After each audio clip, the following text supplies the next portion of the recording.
Humans are visual creatures. We often remember 10% of what we read, 20% of what we hear, 30% of what we see, but 80% of what we do. So when it comes to driving product adoption, tutorials and guides that are tactile, back and forth, are going to deliver learning outcomes far better than passive one-way monologues.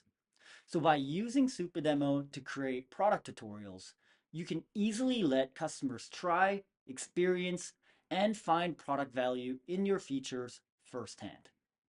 On Supademo, you can do this by creating a library of best practices, grouping multiple demos into showcase collections, or by triggering in-app product tours within your existing product experience.